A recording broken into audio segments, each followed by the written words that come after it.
मोघन विविध कार्यकारी सेवा सहकारी सोसायटीच्या निवडणुकीत जनसेवा पॅनलचा 13 जागांपैकी 11 जागांवर दणदणीत विजय। याबाबत वृत्त असे की धुळे तालुक्यातील मोघन विविध कार्यकारी सेवा सहकारी सोसायटीच्या निवडणूक 2025 नुकतीच पार पडली, ज्यात दिनांक 20 जून 2025 रोजी सकाळी 8 ते 4 दरम्यान मतदान प्रक्रिया पार पडली। तदनंतर या ठिकाणी मतमोजणी घेण्यात आली।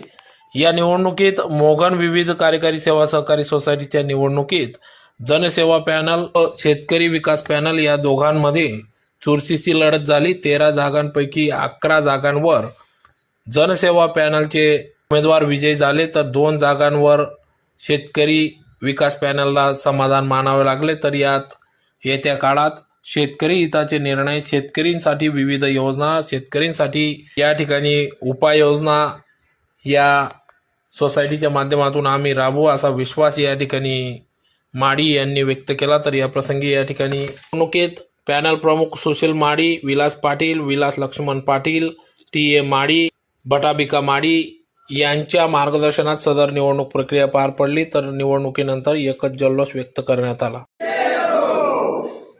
जनसेवा पॅनलचा विजय हो, जनसेवा पॅनलचा विजय हो,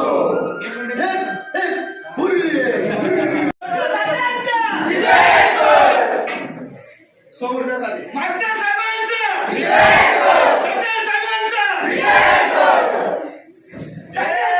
मागे बढ़ो, हम तुम्हारे साथ हैं, मास्टर साहेब तुम आगे बढ़ो, हम तुम्हारे साथ हैं।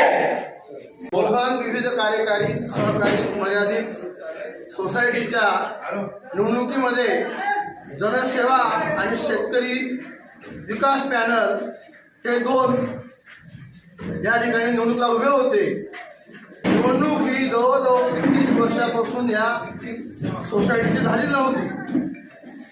सभासदांना त्यांचे शेअर्स किती आहेत, कोणता सभासदाचा राजीनामा झाला असं काहीच कळत नव्हतं। सभासद कोणते वाढले कोणते घटले हे कळत नव्हतं। मग त्या सभासदांचा न्याय अन्याय हा दूर करण्यासाठी आम्ही जनसेवा पॅनल मार्फत 13 उमेदवारांची उमेदवारी दिली। सभासद बंधूंनी आमच्यावर विश्वास दाखवून 13 पैकी 11 उमेदवारांना प्रचंड अशा बहुमताने निवडून आमच्या पॅनलवरती विश्वास दाखवला। त्यांच्या विश्वासाला आम्ही तडा जाऊ देणार नाही। यापुढे या सोसायटीची भरभराट उन्नती कशी होईल